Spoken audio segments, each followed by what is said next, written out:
Dear viewers, today we have brought you the second part of Horror Story of Secret Place. We hope you will like it very much. If you like our video, don't forget to subscribe to our channel and like the video. And if you want to watch the first part of the same story, click on the link given in the description. And there are a total of 3 parts to the story. The third part of this story will also come very soon. The first key is beneath her tears. Go to the well midnight. Amian stared at the diary, the new message written in delicate, unfamiliar handwriting, slanted and precise. It wasn't his grandfather's. It wasn't his. It had appeared overnight after the footprints. But when he tried showing the page to his mother, the words were gone, just a blank yellowing sheet. He was alone in this now. Whatever the mansion had awakened, it was speaking only to him. Midnight came slowly. Each tick of the clock echoed in his ears like a countdown. Outside, Ranipur slept beneath a thick blanket of mist. Not a soul moved. He left the house quietly, carrying only the diary and a flashlight. The path to the old well was barely visible. Trees leaned like silent watchers. The wind whispered his name. Or maybe it was just his fear playing tricks on him. The well stood like a mouth in the earth choked with vines. The cement around it was cracked. He had played here as a child, throwing pebbles in, laughing at the hollow echoes. But tonight the well felt bottomless, hungry. He looked down. Nothing. No sound. No light. He hesitated, then remembered the diary's message beneath her tears. He glanced around. Then he saw it. A small stone idol near the base of the well, mostly hidden by weeds. A woman's figure, weather-worn but unmistakable. He knelt and brushed the dirt from its face. The stone eyes were hollow, but there were pain marks beneath them, like paths carved by water. Tears. His heart raced. He dug beneath the idol with his hands. The soil was cold, wet. He clawed at it until his fingers struck metal, a small silver locket. He pulled it out, trembling. The chain was broken, the locket dull with age. But when he pried it open, there was a photograph inside, a girl with long black hair, Ruhi. On the opposite side of the locket was a tiny scrap of paper, barely legible, but it read, "Find the mirror in the earth. Where blood was spilled, the door will open." Suddenly, a gust of wind knocked him back. The air grew bitterly cold. From inside the well, a sob. Low, heartbroken, not animal, not wind, human, female. Aman stumbled backward, flashlight shaking. But his foot caught a root and he fell hard, hitting his head on the stones. Or had something brought him? The diary lay open on his desk. Another message had appeared. "She's waiting beneath the house, in the chamber of blood. But beware, the others are not sleeping."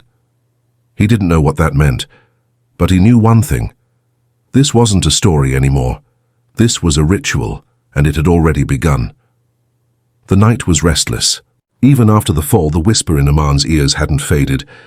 The words looped in his mind like a chant, each repetition tightening a noose around his sanity. "She's waiting beneath the house, in the chamber of blood.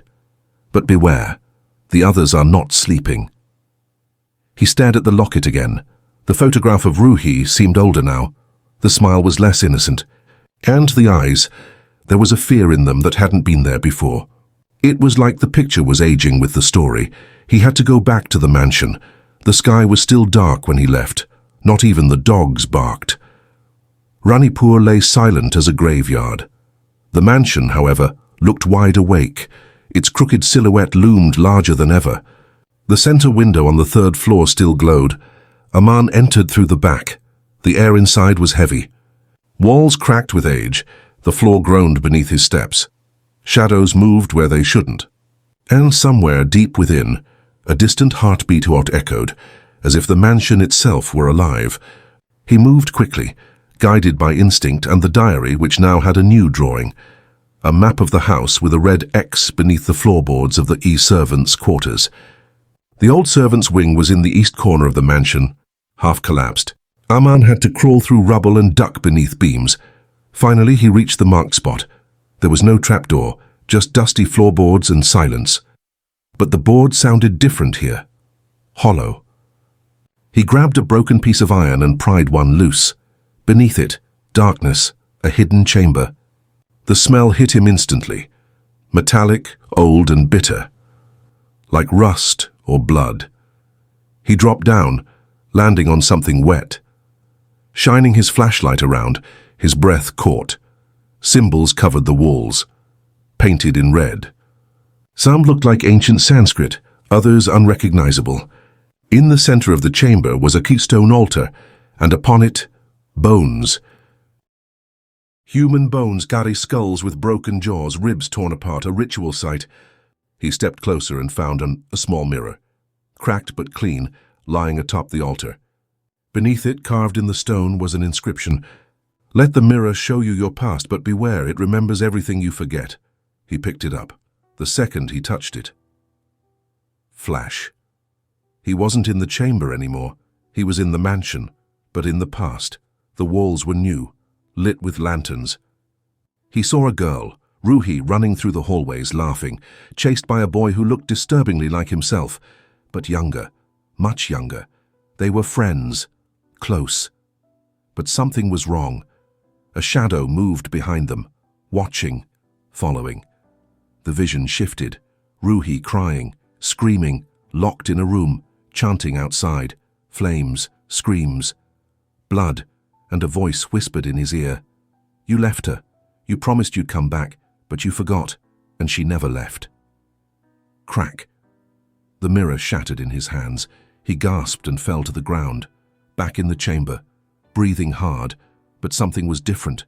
The altar was empty now, and behind him in the darkness, something was breathing, slow, wet, hungry. He didn't wait. He climbed out of the hole, panting, pulling the floorboard back into place. The mansion trembled as if waking up, as if warning him. The diary had a new message when he got home. 3 keys, 1 found, 2 remain, 1 in fire, 1 in flesh. She waits at the end. Aman closed the book with shaking hands. Whatever game this was, he was now a piece in it, and the mansion was far from done with him.